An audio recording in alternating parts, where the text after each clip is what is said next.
নামাজের সময় খুব হাই উঠলে কি করা উচিত? নামাজের মধ্যে খারাপ কিছু মনে করলে করণীয় কি? স্বামীকে নিজের বশে রাখার কোনো আমল আছে কিনা? মাঝে মধ্যে ঘুমের কারণে ফজরের নামাজ মিস হয়ে যায়, তখন কি করব? আযান চলাকালীন সময় নামাজ পড়া যাবে কিনা? জামাতে নামাজ পড়ার সময় যদি ইমামের পেছনে দাঁড়ানো অবস্থায় আমার কোনো ভুল হয় তাহলে করণীয় কি? ঋণমুক্ত হওয়ার আমল কি? কোনো আমল আছে কিনা? ওযু করার সময় সাবান ব্যবহার করা জায়েজ না? উত্তরটা দিবেন প্লিজ। ফরজ নামাজে ভুল হলে কি সাজদা দিব নাকি নামাজ ভেঙে আবার নতুন করে পড়বো? নামাজ পড়ার সময় যদি দেখি কোন শিশু পড়ে গিয়ে ব্যথা পেতে পারে তাহলে কি নামাজ ছেড়ে তাকে ধরতে পারবো? নামাজের সময় কি মহিলাদের পায়ের পাতা ঢাকা আবশ্যক? কবরে নেম প্লেট পড়লে কি কোনো ক্ষতি হয়? কেউ কেউ বলে থাকেন এতে চোখের জ্যোতি কমে যায়, কথাটি কতটুকু সত্য? প্রিয় দর্শক, আর বিলম্ব না করে চলুন আপনাদের করা জীবন ঘনিষ্ঠ জিজ্ঞাসা যেগুলো ইতিমধ্যে আমাদের কাছে চলে এসেছে সেগুলোতে আমরা প্রবেশ করি। জাইনা আফরোজ আপনি লিখেছেন, নামাজের মধ্যে খারাপ কিছু মনে করলে করণীয় কি?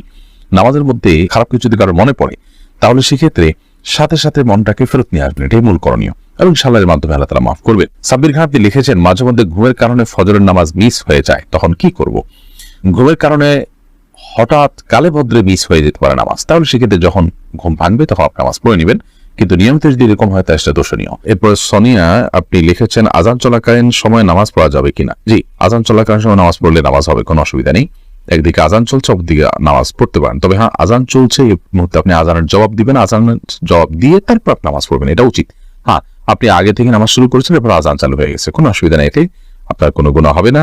অথবা আপনি আযান শোনার পরও যদি নামাজ পড়েন তাতেও আপনার নামাজ হয়ে যাবে, অসুবিধা নেই। হুমায়রা রহমান আপনি লিখেছেন, নামাজের সময় কি মহিলাদের পায়ের পাতা ঢাকা আবশ্যক? পায়ের তলার অংশ ঢাকতে হবে কিনা সেটার মত পার্থক্য আছে, এবং এখন নিচের অংশ ঢাকতে হবে কিনা এটার মত পার্থক্য আছে। অনেক লোক বলেছেন পুরো ঢাকতে হবে না, অনেক বলেছেন ঢাকতে হবে। ঢাকাটাই নিরাপদ, তবে পায়ের তলাও ঢাকতে হবে এটি আবশ্যক অবশ্যই নয়। ওবায়েদ এই আইডি থেকে আপনি লিখেছেন, জামাতে নামাজ পড়ার সময় যদি ইমামের পেছনে দাঁড়ানো অবস্থায় আমার কোনো ভুল হয় তাহলে করণীয় কি?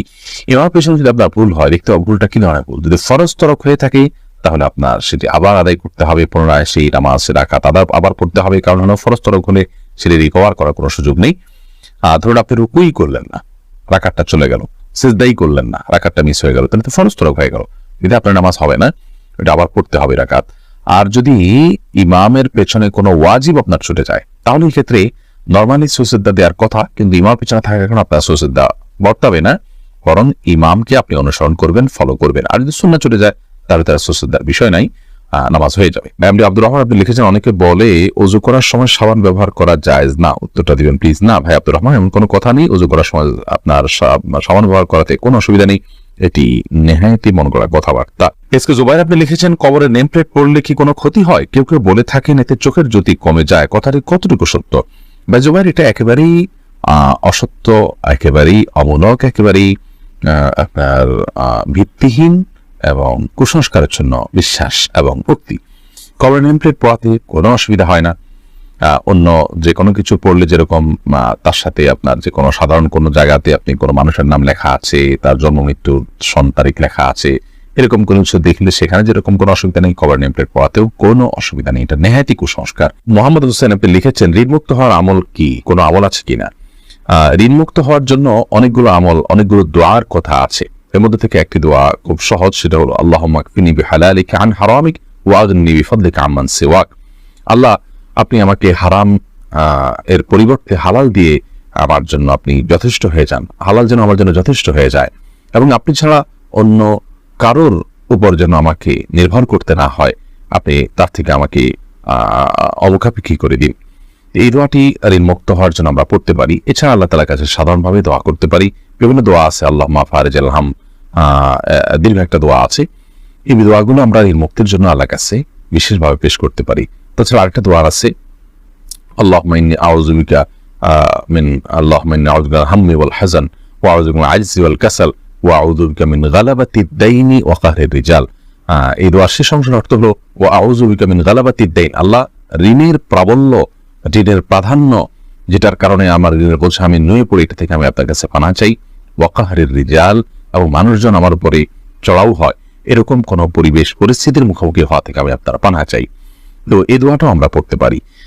ঋণ মুক্তির জন্য অনেকগুলো দোয়াই আছে, আমরা সেগুলো অনুসরণ করতে পারি। ইনশাআল্লাহ বিদিনিল্লাহ আমরা এটার উপর ভিন্ন কোন একটা স্বতন্ত্র ক্লিপে কথা বলার চেষ্টা করবো, আল্লাহ তাআলা তৌফিক দান করে। উর্মি আক্তার উর্মি আপনি লিখেছেন, শুনেছি নরমাল ডেলিভারিতে সব আছে, এই বিষয়ে একটু বলবেন কি? ডেলিভারি নরমাল হবে নাকি অপারেশনের মাধ্যমে হবে সেটা একান্ত আপনাদের নিজস্ব ব্যাপার। শরীয়তের ক্ষেত্রে কোনো বিশেষ কিছু ঠিক বা ধার্য করে দেয়নি। নর্মাল ডেলিভারি হলে বিশেষ সওয়াব আছে করার কথা নেই। তবে হ্যাঁ, মায়েদের যদি সন্তান প্রসব করতে গিয়ে দুনিয়া থেকে আল্লাহ না করে চলে যেতে হয়, মৃত্যু হয়ে যায়, তাহলে সেক্ষেত্রে তারা শাহাদাতের মর্যাদা পাবেন, সেটি ভিন্ন বিষয়, সেটার সাথে নর্মাল বা অপারেশনের কোনো সম্পর্ক নেই। ইসরা জাহান পারভী আপনি লিখেছেন, ফরজ নামাজে ভুল হলে কি সজদা দিব নাকি নামাজ ভেঙে আবার নতুন করে পড়বো? যদি ওয়াজিব তরক হয়, ওয়াজিব ছুটে যায়, তাহলে সিজদা সৌ দিবেন।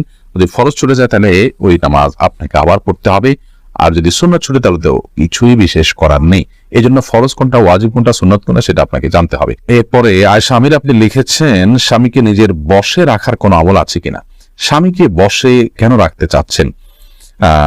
স্বামীকে বসে রাখলে আমার সব কথা শুনবে এমনটি আমরা চাই বা কামনা করি। পৃথিবীতে মানুষ যা চাইবে তার সব হবে, এমনটি আসলে হওয়ার জায়গা পৃথিবী নয়, এমন জায়গা তো জান্নাত।